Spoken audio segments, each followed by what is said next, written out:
नमस्कार दोस्तों।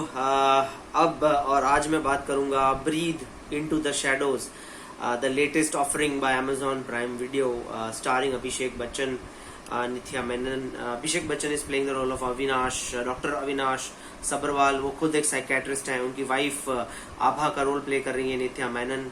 उनकी बेटी सिया का रोल प्ले कर रही है इवाना कौर। ये 3 लोगों की फैमिली है। ये बेसिकली जो सीरीज है it is based on the 10 negative emotions of Ravana. और उनके जो 10 सर थे, जो मानने में आता है रावण के 10 सर थे, और हर सर में अलग अलग 10 नेगेटिव इमोशंस थे। वो थे क्रोध यानी कि एंगर, हवस और वासना यानी कि लस्ट, भय यानी कि फियर, घमंड यानी कि प्राइड, मोह यानी अटैचमेंट, भ्रम यानी डिल्यूजन, जड़ता मतलब इनसेंसिटिविटी, स्वार्थ मतलब सेल्फिशनेस, धोखा मतलब बिट्रेयल एंड अहंकार मतलब ego.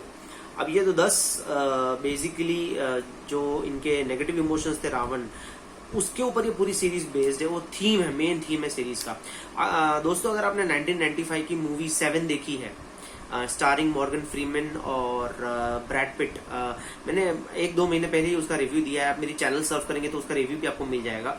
But that movie was based on the 7 since mentioned in the Bible, और वो भी सीरियल किलिंग के ऊपर ही है पूरी movie. This also is on serial killing, but वो थीम चेंज कर दिया। बाइबल की जगह पे रावण इंडियन मैथोलॉजी को मतलब डाल दिया गया है। डेविड फिचर की मूवी थी, बहुत ही बढ़िया मूवी थी 7। It is one of my favourite movies. Kabir Sawant जो है वो बैक, अमित शाह जो कबीर सावंत, इंस्पेक्टर कबीर सावंत का रोल प्ले कर रहे हैं, he is back in 2nd season as well. वो नासिक जेल में है। अब वो क्यों है उसके लिए तो आपको देखना पड़ेगा। वहां से वो छूटते हैं, 6 महीने की सजा होती है। क्यों होती है दैट ऑल्सो इज बेसिकली अब देखोगे तो ज्यादा मजा आएगा। उनका जो पहले सीजन में भी जो उनका जो सबॉर्डिनेट था Prakash Kamle, he also returns in the 2nd season. Hrishikesh Joshi ने उसका रोल प्ले किया है। मेघना का रोल प्ले किया है प्लबिता बोरठाकुर, और Shirley is played by Saiyami Kher. Jaiprakash जो दिल्ली में कबीर सावंत के जो सबॉर्डिनेट बनते हैं, वो उनको प्ले किया है श्रीकांत वर्मा ने। Zeba Rizvi is played by Shraddha Kaul, and principal Krishnan Murthy is played by Nizhalgal Ravi. अब ये मेन प्रिंसिपल कैरेक्टर्स है, बाकी तो और बहुत सारे कैरेक्टर्स हैं। अब ये इसमें होता क्या है कि फर्स्ट एपिसोड में ही अभिषेक बच्चन की जो डॉटर है सिया, उसका किडनैप हो जाता है। अब बहुत ढूंढते हैं, बहुत तरीके से फेसबुक पे अपलोड करते हैं, पूरे सिटी में जो है पोस्टर चिपकाते हैं, लेकिन उसकी बेटी की कोई खबर नहीं है। 9 महीने बाद एक वीडियो आता है, एक पार्सल आता है। पार्सल के अंदर एक टैब के अंदर एक वीडियो आता है, और उसके अंदर जो किडनैपर है वो अभिषेक बच्चन को एक टास्क देता है प्रीतपाल सिंह को मारने का। वो कौन है वो देखिए, मजा आएगा आपको। और उसके साथ जो इमोशन जुड़ा है वो है एंगर। तो वो किडनैपर बोलता है कि आपको प्रीतपाल सिंह को मारना है, लेकिन वो मरना चाहिए भय की वजह, सॉरी क्रोध की वजह से मरना चाहिए। क्या उसको अभिषेक बच्चन मारते हैं? ऑब्वियसली, तो क्योंकि उसके अंदर वो एक नोट भी लिखा आता है उसके अंदर कि how far can you go to save your family. So that is what Abhishek Bachchan does. Natasha Grewal जो है वो उसकी 2nd विक्टिम है। शी बेसिकली वांट्स टू मतलब अभिषेक बच्चन को उसको मारना है बिकॉज ऑफ वासना। एक वासना इमोशन होना चाहिए। लेकिन अभिषेक बच्चन को जब पता चलता है कि Natasha Grewal is a gay, she is a lesbian, तो वो काम जो है वो अपनी वाइफ को मतलब सौंपता है। वाइफ मतलब खुद वॉलंटियर करती है कि मैं उसको मारूंगी। तीसरा जो विक्टिम है वो अंगद पंडित, उसका जो इमोशन है वो फियर। तो पूरी 12 एपिसोड्स में सिर्फ 3 मर्डर्स दिखाए, क्योंकि फिर अगर मतलब 10 के 10 मर्डर्स दिखा देते तो दिल्ली पुलिस को काफी इनकॉम्पिटेंट माना जाता है। एनीवेज 3 मर्डर्स हुए हैं, अभिषेक बच्चन करते हैं। अच्छा, क्या उनकी बेटी उनको वापस मिल पाती है कि नहीं? वो किडनैपर कौन है? ठीक है, किडनैपर भी अभिषेक बच्चन है। हाँ जी, because he is suffering from MPD, that is multiple personality disorder। और जब वो दूसरे शख्सियत में जब कन्वर्ट हो जाते हैं तब उनका नाम जे हो जाता है। यस, मतलब J and Avinash Sabharwal are both same. There are 2 personalities in his mind with 1 body. Kidnap अपनी बेटी को भी किडनैप वही करता है, कहाँ पे रखता है, कैसे रखता है, उसके लिए आपको सीरीज देखना बहुत पसंद है। और ऐसा क्यों करता है? ठीक है। सो that is what the series is all about.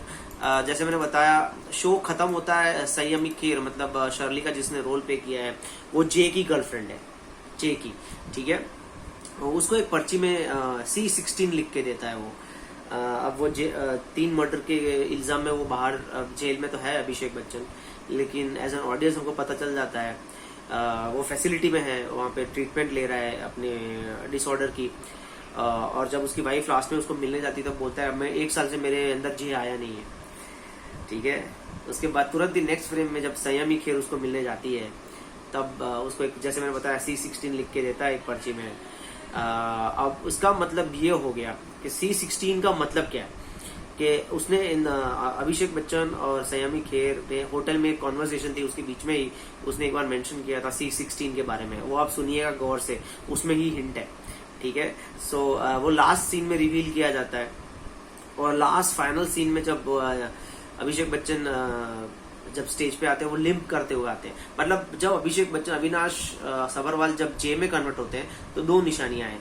एक तो वो लिम्प करके चलते हैं, लंगड़ा के चलते हैं, थोड़ा पेड़ टेढ़ा करके चलते हैं, और दूसरा जो है उनके अपने हाथ में इस तरह से कुछ तो भी वो खुजली करते हैं, है ना। तो ये 2 ट्रेड्स है जब वो जे की मतलब उनका दिमाग जे बन जाता है तब, ठीक है। 12 एपिसोड्स जैसे मैंने बताया, 45 to 50 मिनट्स के एपिसोड्स हैं। मयंक शर्मा ने डायरेक्ट किए हैं। मयंक शर्मा जो फर्स्ट सीजन भी उन्होंने डायरेक्ट की थी अब माधवन वाली। सी पर्सनल पर्सपेक्टिव अगर मैं अपना पर्सनल ओपिनियन दूं तो मुझे फर्स्ट सीजन जो है ये इस सीजन से बहुत अच्छी लगी थी, बेटर लगी थी, 10 गुना बेटर लगी थी। इसमें बहुत सारे क्वेश्चंस जो है वो डायरेक्टर दे नहीं पाए, और मुझे थोड़ा इलॉजिकल लग रहा है इसके अंदर कि अगर बंदा जब वो जे की बॉडी में जाता है तो क्या उसको याद नहीं है कि वो अविनाश है, और क्या अविनाश को पता ही नहीं है कि जे कौन है ना। तो मुझे वो थोड़ा परप्लेक्सिंग लग रहा है। आपने एक हिंदी मूवी भी देखी होगी शायद, दीवानगी, अजय देवगन और अक्षय खन्ना की, उर्मिला मातोंडकर की, वो भी इसी फॉर्मूले पे, वो 90s में रिलीज हुई थी मूवी, काफी पुरानी मूवी है दीवानगी, तो उसी पे बेस्ड है ये मूवी भी, और ये ब्रीथ्स इनटू द शैडोज भी वही है main. So according to me first season of Breathe was much better than this one, ठीक है। देखनी चाहिए, एक बार देखने लायक है, क्योंकि थ्रिल काफी है मूवी में, एंगेजिंग है, आपको मतलब बिंज वॉचिंग करना मुश्किल है क्योंकि बहुत लंबे एपिसोड्स हैं और 12 एपिसोड्स हैं, तो लेकिन 2 दिन में तो आप इसको निपटा ही सकते हैं। Abhishek Bachchan as far as performances are concerned, Abhishek Bachchan, Nithya Menen and Amit Sadh, ये जो 3 कैरेक्टर्स हैं ये है जान, इस सीरीज की जान है। क्या एक्टिंग की है इस बंदे ने, Abhishek Bachchan is truly a fabulous actor, इसी से पता चलता है। मूवी मतलब ये सीरीज का थीम कोई भी हो, किसी में से भी चुरा हो, इंस्पायर किया हो, लेकिन on the whole it's a watchable series. आप एक बार तो देख सकते हैं और आपको देखनी भी चाहिए। Okay, so this is Chintan signing out for now. I will see you soon, stay tuned for more reviews. Bye.